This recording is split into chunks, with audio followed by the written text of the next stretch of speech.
Well, first of all, I just want to thank everyone for being here. It's been an incredible day. Round of applause to yourselves for making the effort to come to Bitcoin Alive. I really hope you've all enjoyed yourself. This is the final panel. So all the other stages are closed down. This is the last hurrah. And kind of an ongoing classic theme of the final panel at Bitcoin Alive is to have it entirely unscripted and to just put microphones in people's hands and let them go wild. So anyone that was here last year would probably be able to attest to Knut and Michael, who's rejoined us again. It got a little crazy. So, there's the warning. But yeah, we've got a great bunch of panelists here. We're going to touch on honestly, I don't even know what we're going to touch on, but the title is Bitcoin is Hope. And so maybe I'll set the platform a little bit in terms of what that means for me. We've probably all heard Bitcoin is hope and all the other memes that come along, like Bitcoin fixes this and all that stuff. But what does that actually mean? It's catchy and it's easy to tell people, but is there any substance behind that? So for me, Bitcoin's been an incredible journey. I first learnt about it in 2011. I certainly didn't understand it in 2011. It wasn't until about 2015, 2016 that I picked up the white paper and actually got into the guts of it. And my life has completely changed course since that moment. And I think, I dare say, and we're going to get into some of this today, that it has for a lot of people here on the stage and hopefully in the crowd as well. And so last year's theme was Bitcoin is alive. And if anyone was here, they would remember I mentioned, at least from that point onwards, we could say in Australia, Bitcoin was alive. Of course, it has been alive for much longer, but for a lot of people, maybe that was their first exposure. And so we're moving on from that idea, and now we're talking about Bitcoin is hope. And I'm hoping it's going to be a bit of a positive way to end the day. But yeah, for me, Bitcoin's completely changed my life. It's given me purpose. It's something that drives me to do what I do, put on events, run Bitcoin businesses, and hopefully try to change the world one person at a time. So with that as the kind of setting, I might pass it over to Erik, and perhaps you can share a little bit about what Bitcoin is hope means to you.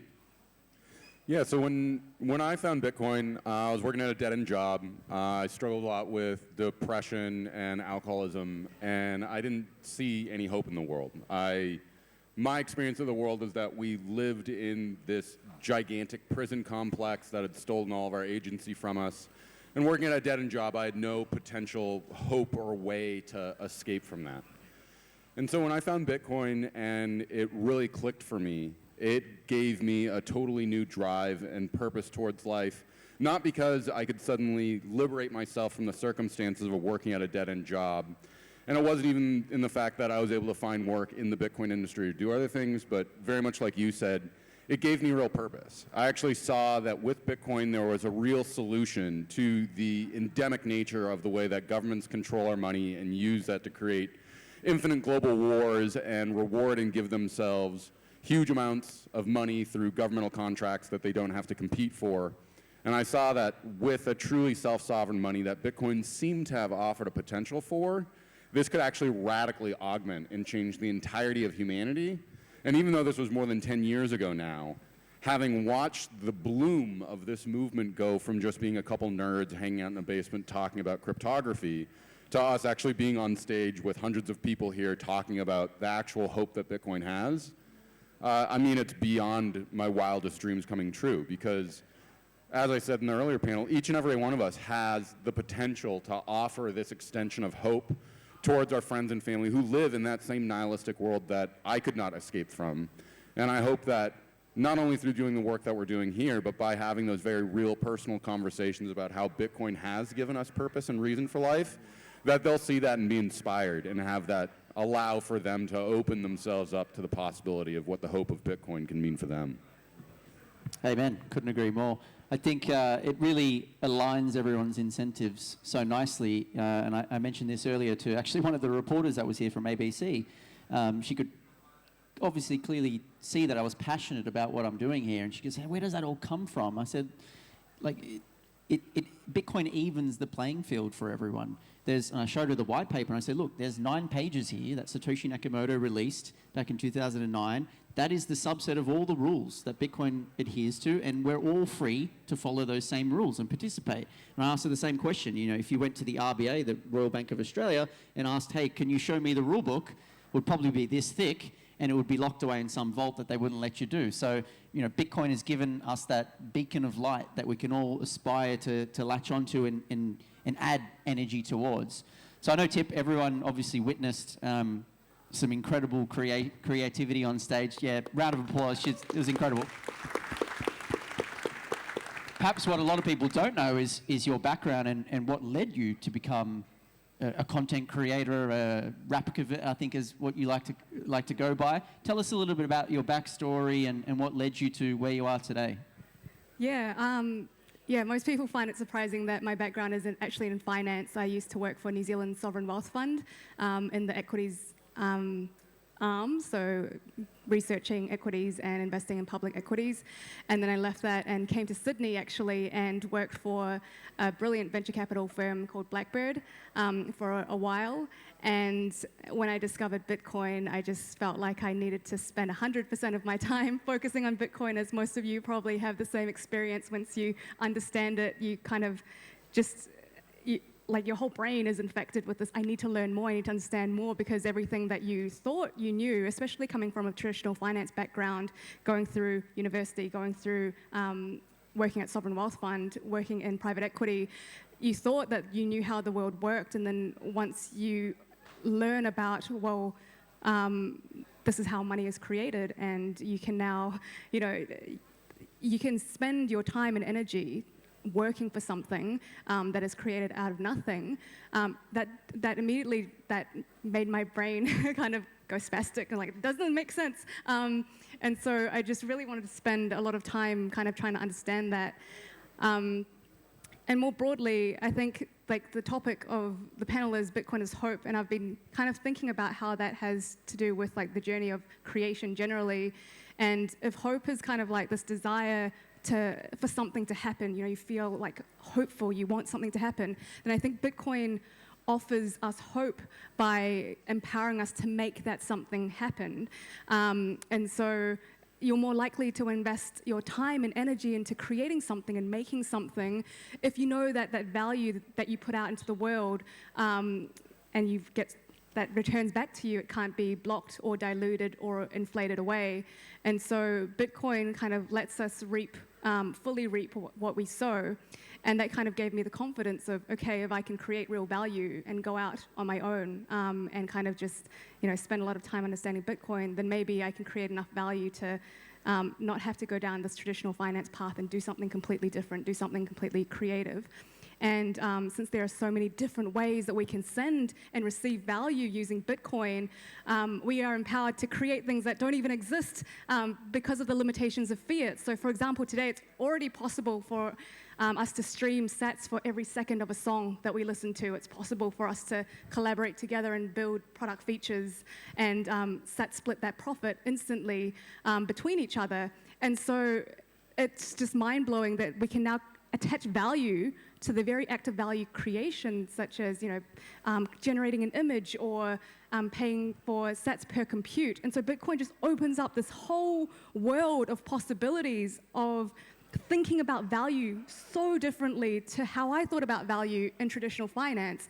Like you can think about value now per second, per joule of energy consumed, per action. Every action is now a transaction because money is so high frequency and programmable that it completely changes the way that we think about value creation. And so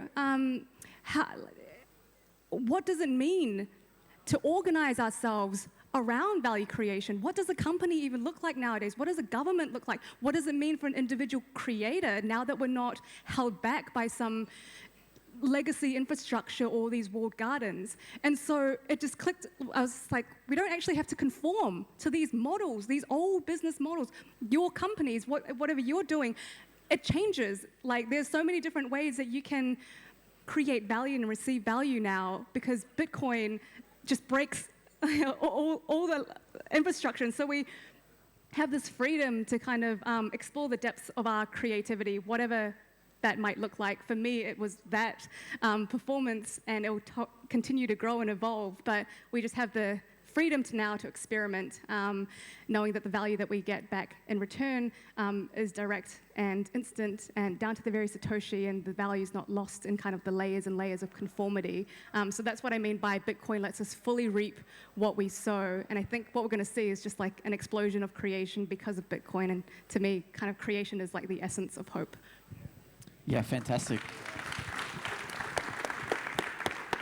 I really want to get to back to some of that later in this discussion about the possibilities of what it might be like if we lived on a Bitcoin standard. What hope could that bring? But first I want to hear from Michael. You know, you joined us on this panel last year and things got a bit woo-woo. A lot of that's your fault. So we've left you at the end. Okay. In case it gets crazy, we can just... No, I'm joking. All good. For those that don't know Michael, he's an incredible mind. He's probably living so far in the future that a lot of us can't even fathom where he's at. But give us a brief introduction of yourself, Mike. Tell us what Bitcoin is Hope means to you and your personal journey. 100%. So firstly, I definitely think Bitcoin is hope, because hope is like the random cousin of persistence, let's say. And I think one of the biggest key features, well, firstly, yes, I do think Bitcoin is hope. It was hope for me in a hard time. And I think then I was like, well, fuck, this is really good, part of my language, but fuck, this is, again, this is really good because holy shit. Okay. Okay, anyway, I thought Bitcoin was hope for me. And then I was like, okay, well, that's pretty cool. Like, this is really boosted, like giving me a pep up and made me come out of a place where I wasn't as happy as I could have been or something. And so I was like, okay, well, if it's done this for me, like, am I the outlier or is this going to be the norm across the thing? So you start trying to quantify hope, right? Like, if we're trying to process hope as a gear or a mechanism of influence towards other gears, like in a drive chain or something like I mean, literally like gears, like mechanical gears. Hope is one of those gears that turns with many, many, many gears that sort of fall into place after it. So when I hope for something, I don't hope that I can go buy a can of Coke after this, because I know that the qualities or let's say the logic gates or the building blocks to receive what I'm hoping for, they need really low probability. And so when you have low probability, that's when hope starts rising, because you have a series of events or a sequence of events that the lower the probability, the higher basically the hope factor. And so I don't hope I can get a can of Coke, because I know I've got $2.50 in my pocket. I know I've got two legs that work as far as they did 20 seconds ago before I got on here. So I don't hope that I can go get a can of Coke. I know I can get a can of Coke. Now, when it comes to Bitcoin, you think, well, we're very fantastic speakers today, and it's like we are hoping that this can be the money shot for the next generations. And I mean that like this can fix a lot of stuff. But we say hope because between now and then is a huge amount of duration to that destination. And so what happens is duration adds ambiguity. As we increase our duration or extend our lens further, so too does the variables. And so when I say Bitcoin is hope, it absolutely was hope for me. And then I try and quantify hope. Okay, it's a sequence of events that leads up to something that's meaningful to me. And all those events have low probability. That's why the destination is now called hope. And it's not knowing or understanding, because these low probability events are all sort of wobbly blocks that I've got to walk to get there. Now, that might be the next coming of Jesus. I hope that happens or whatever. But now we say hope because we know there's these low probability sequence of events. And so I was trying to think about quantifying hope like that. And I thought, I believe that Bitcoin, the Lindy effect that people were talking about earlier today, which is Bitcoin's strength rises as it basically goes up, or like it grows, right? And so they use the term in terms of value, dollar amounts, meaning it increases the network's capacity. So if I've got a network that's got really high liquidity, it means that I can do a lot more with that. I can do a $20 billion buy order or a $20 billion sell order. I can't do that with illiquid stuff. And that changes the price, and the price changes the value, and the value changes its persistence as a system.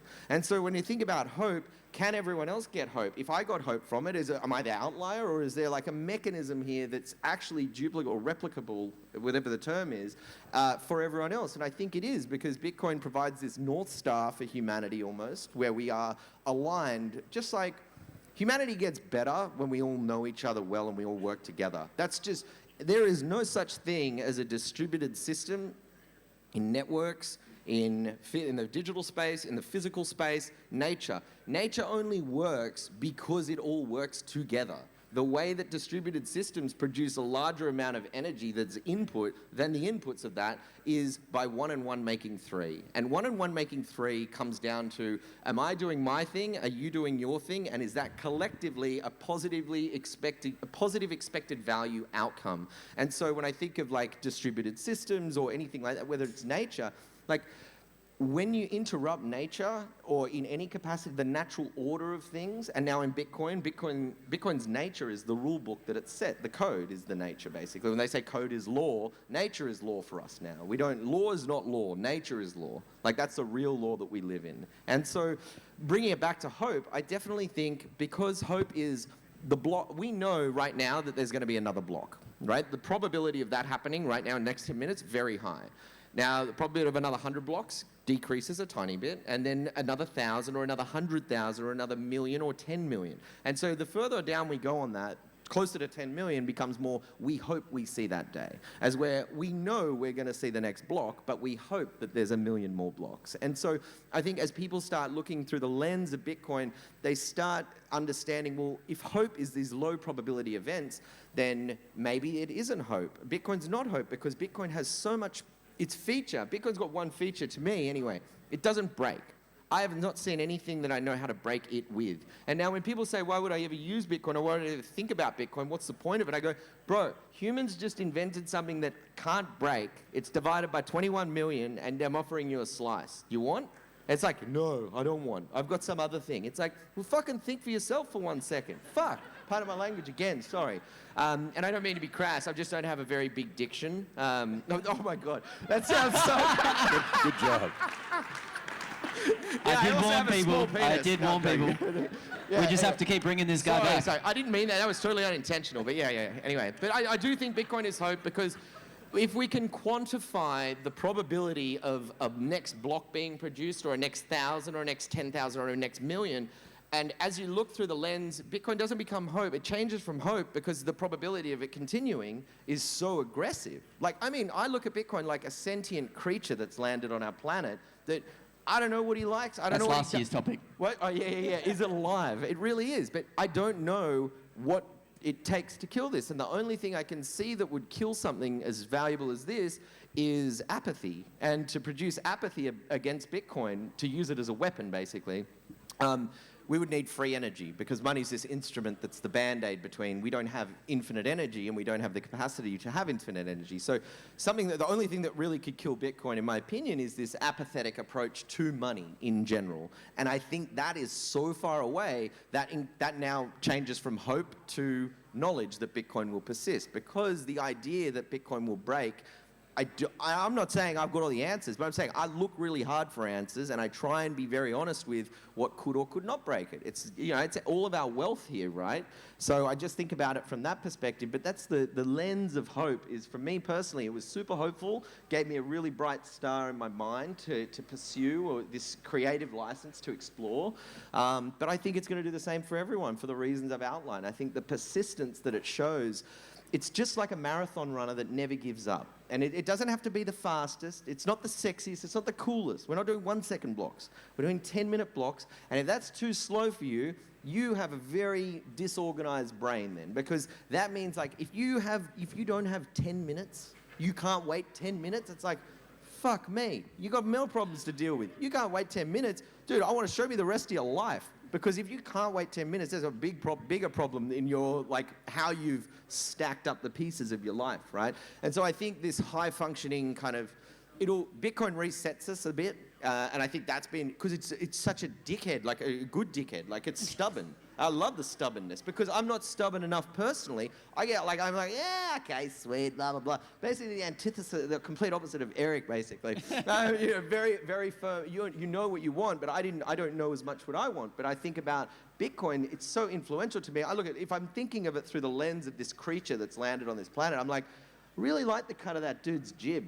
You know, like he's got a lot of stuff that I don't know how to do. He says no to everyone. Bitcoin doesn't budge. It doesn't budge. It doesn't give a shit. And all it does is win more when it doesn't budge. You know what I mean? So it's quite hopeful to think about it from the lens of you can be you. And people will be attracted to you being you if you just keep being you. And that's a superpower we all have. No one's told you this. You were born with a superpower. The superpower is that nobody can be you but you. That's a superpower. You have something to offer. There is a purpose behind you. No one's got the assemblement of life stories, life experiences, whatever they are. That is what you can bring. And one of the problems with stuff, like talking to your conformity of these sort of molds that we all fit into, it's like, man, I don't want you to fit into the mold. I want to see you. I want to know who you are, because Amen. we're all clever people, and it's interest that provides, subject matter, not subject matter authority, but knowledge to transfer usually comes from interest. If I'm very interested in something, I can't wait to talk about it. Look at us, we don't shut up about Bitcoin. The paint's falling off the walls of my house because I talk to myself about Bitcoin. My parents don't answer my phone calls, and all my friends have left my friend group. That's what Bitcoin's done to me. But These are your friends. yeah. Hi, guys. Glad you could make it. Yeah. Thanks, Mike. Anyway, that was quite the rant, but worthy of listening to. I agree. It unlocks something and it rewires your brain when you start to think that Bitcoin is hope. It's the life raft that might get us away from all of the pain and suffering that we see around the world, and to give us that individual purpose. I think it's unanimous, at least on the panel here, that Bitcoin is certainly hope. So maybe next year will be Bitcoin is certain or something like that. But let's keep exploring this idea. So if Bitcoin is the foundational layer that allows us to express ourselves individually and to get on that right path, whatever that right path might be. For me, it's an entrepreneur and try to separate money from state. We all have different goals. What do you foresee that next evolution of the human species if we were to adopt a Bitcoin standard? So back to what Tip was trying to allude to before, let's get deeper into that idea. Erik, what do you think that, what could we unlock as a global species should Bitcoin become our currency, and not just in a monetary fashion, but currency, the way that we organize ourselves? Well, I think touching on this notion of the fiat system demands conformity for us. And it's really interesting because I was talking to Michael Saylor a couple of weeks ago, asking him why we haven't seen any other people repeat the same process that he has published his playbook for and been very open about. And it was pretty interesting in the conversation. He was more or less like, look, he was like, if you're a Fortune 500 CEO, you didn't get here by doing freakish and off-the-wall things. You did it by conforming and very much following a very rigid path. We really need to take a long and hard look to consider what that conformity has actually robbed us of. People don't have the creative and freedom and agency to be able to be their most legitimate and open self because of the very real risk that brings on in a whole number of ways, with social isolation and ostracization being sort of the first movement towards that. And what does it mean now that we can actually have a method and mode where we can be the freaks that we want to be and be the unique individual that we want? And what does that produce into the economy when people can start choosing to create the content that they want, or they can build the insane projects that speak the greatest to them, or they can just say the freakiest, craziest truth bombs that they want to say? And this all starts to radically change and shift our whole worldview for everyone at the same time. And so, to me, one of the most radical things that seems to be happening is there seems to be an awakening of a world spirit that has been asleep for the last century, that's starting to rise up and reawaken to the very radical truth that is the uniqueness of all of our human agency. And once we've reacquired that for ourselves and know that radical truth that we can be our most unique person and go out into the world and produce whatever it is that we're spoken to do, this unlocks a totally new and radically different looking economy that I think is going to make all of us magnitudes more wealthy than we've ever thought we could be before, that the GDP of the world becomes magnitudes more of what it was, and that the production of goods and values and services all start to plummet over time, because we actually get to step into our most unique and powerful ideas of who we're supposed to be, as opposed to what the system tells us we should be, because that system wants us to live in fear and terror of what it means to not be economically viable, whereas the hope of Bitcoin wants to give you the celebration of what it means that you can actually save in a meaningful way for your future and what that unlocks for you personally. So to me, that's what the hope of Bitcoin is. Couldn't agree more, Erik. I couldn't have said it better myself, certainly, but thank you for that.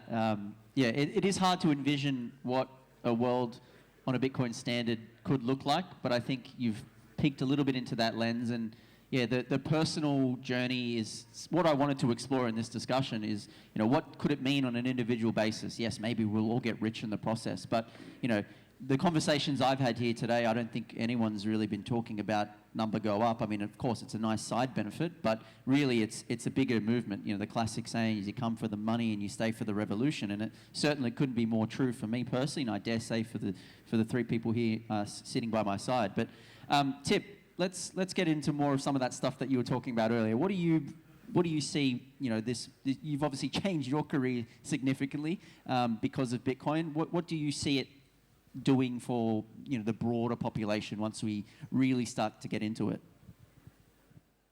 Yeah, so I'm just going to talk a little bit about kind of like how our wealth kind of shapes our reality. So right now, we know that it's not possible to build wealth by holding fiat. We need to invest it in equities and property and gold, other asset classes. But the problem is that not all of us have the ability to access these asset classes. And so Bitcoin solves for this problem by making it possible for anyone to access and own something truly scarce that enables them to build and hold their own wealth without having to outsource it or diversify it in a bunch of different asset classes in order to try and beat inflation. And since we can now transfer that ownership of wealth between each other instantly and directly, we are bypassing the political and financial incumbents. And what that leads to is a distribution of power and distribution of wealth, because we as individuals can now hold and own our own wealth in our cold storage, sitting in a closet or through multi-sig, as opposed to having to hand it over to a central financial institutions to manage on our behalf and allocate that capital on our behalf in order to help us beat inflation. So when you think about what it means to actually be able to hold our wealth and have that wealth grow in purchasing power over time, that actually gives us power to be able to allocate our own capital towards solutions that solves the problems that are closest to our own hearts, allocate capital towards the things that we wish to exist in the world. And so what we end up with is billions of empowered capital allocators that are shaping our shared reality, as opposed to a handful, a few thousand.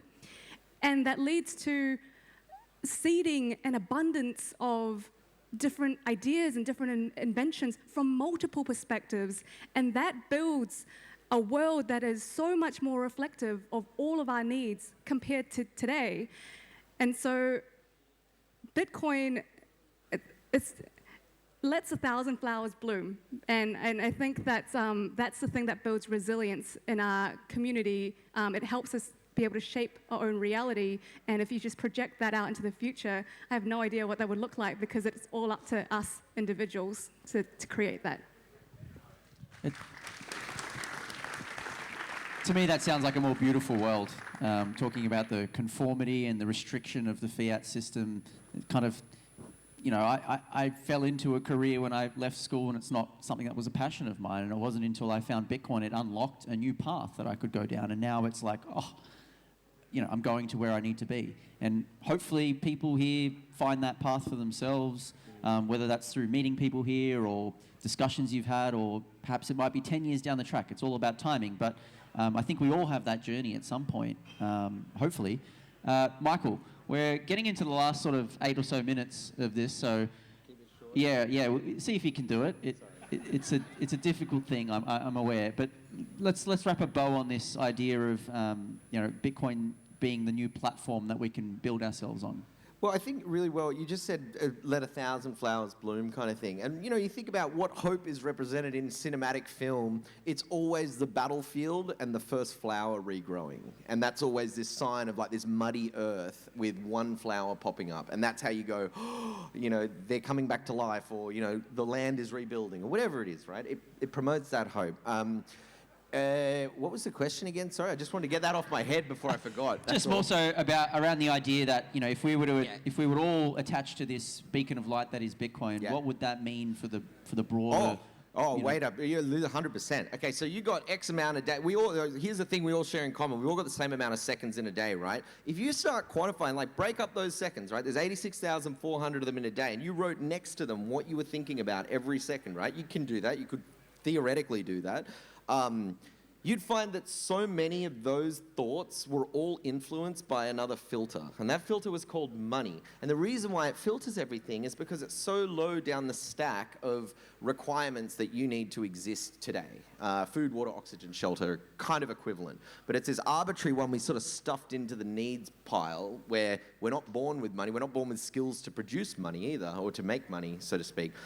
So I definitely think like, now, as people, what happens when we have free time, free bandwidth to, as I've said, understand who I am, who I could be? I don't think we've ever had a chance. There's a good way to think about this. Is always the thought experiment.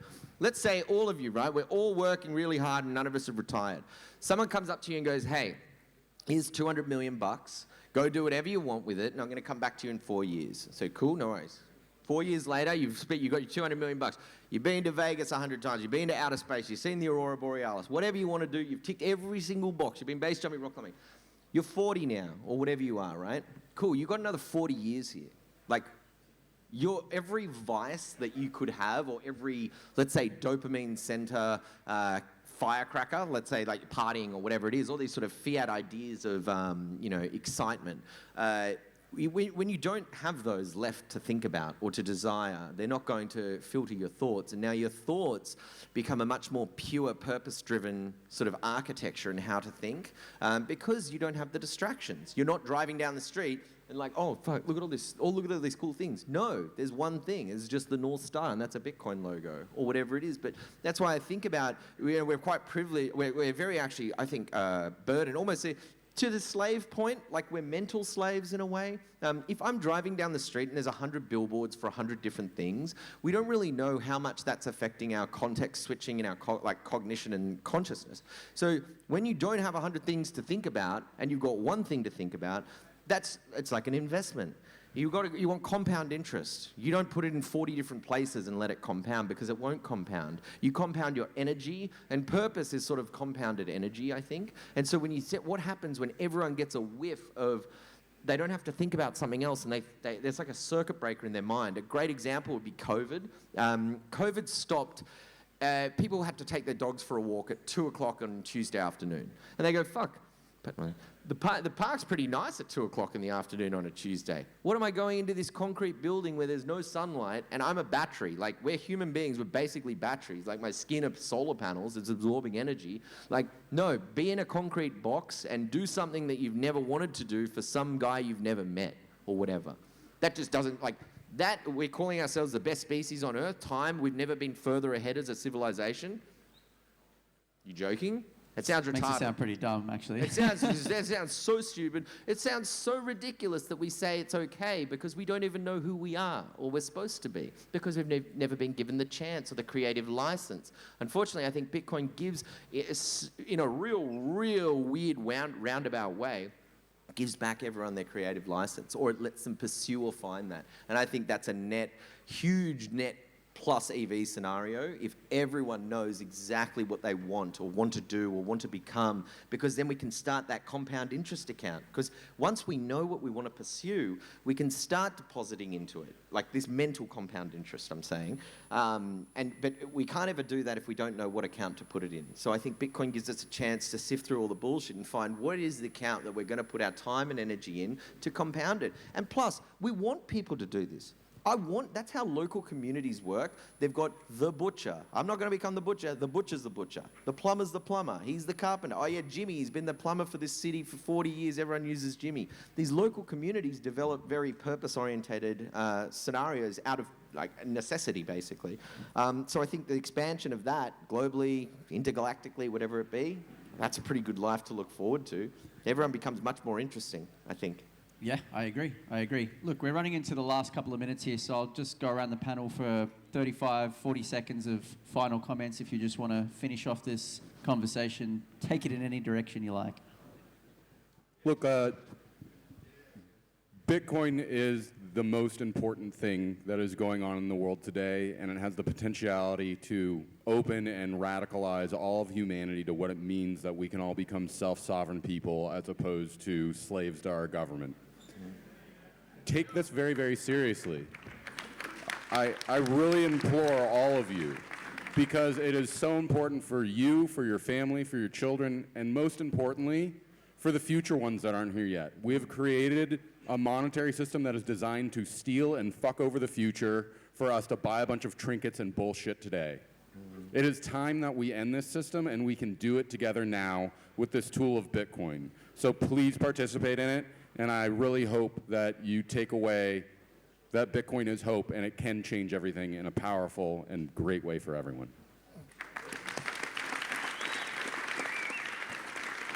Tip, any final thoughts from you?